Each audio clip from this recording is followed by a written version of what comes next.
Hello বন্ধুরা, শুভ দুপুরবেলা রান্না বান্না শুরু করে দিলাম। কি রান্না করছি সেটা দেখাচ্ছি।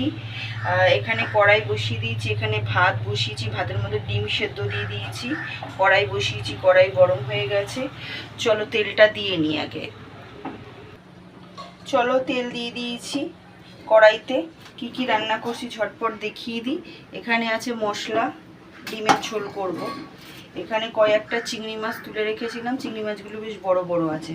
চিংড়ি মাছ ভালো করে ধুয়ে নুন হলুদ মাখিয়েছি, মাখাইনি এখনো, নুন হলুদ দিয়েছি। এখানে ডিমের আলু আর কাঁচকলাগুলো ছিল ফ্রিজে, একটু পেকে পেকে গেছে, যাই হোক ওটা ভাজা করে ফেলবো। সবজির যা দাম বন্ধুরা, নষ্ট করে কোনো জিনিস নষ্ট করা উচিত না, অনেক কষ্ট করে রোজগার করতে হয়। আর এখানে চিচিঙ্গে আছে, চিচিঙ্গে আছে, চিচিঙ্গে অল্প করে ছিল বলে এর মধ্যে আলু দিয়েছি আর পেঁয়াজ আছে। অনেক কষ্ট করে দুটো ভাত রোজগার করে খেতে হয়। মেয়ে হয়ে জন্মেছি, কষ্ট তো করতেই হবে। যাই হোক, কিছু করার নেই। দুটো ভাতের জন্য অনেক কষ্ট করতে হয়, তাই না? এই যে চিংড়ি মাছগুলো এরকম বড় বড়, অল্প করে, বেশি না, অল্প কটা তুলে রেখেছিলাম তাই। চলুন, ভালো করে মাখিয়ে নিয়েছি।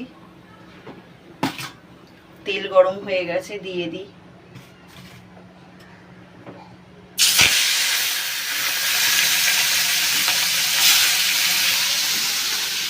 আপনারা কি রান্না করেছিলেন সেটা কমেন্টের মাধ্যমে জানাতে ভুলবেন না।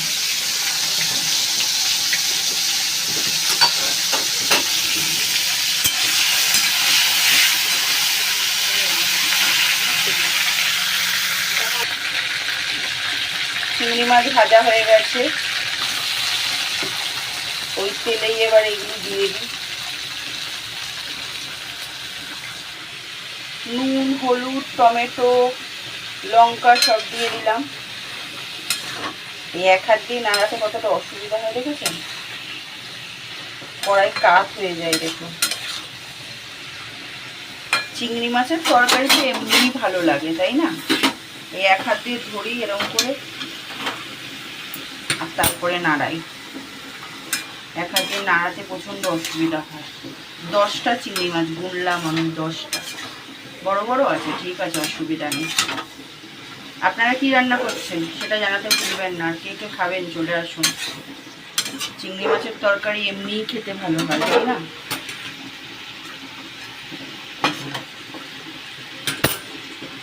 এই যে চিংড়ি মাছগুলো ভেজে নিয়েছি বড় বড়।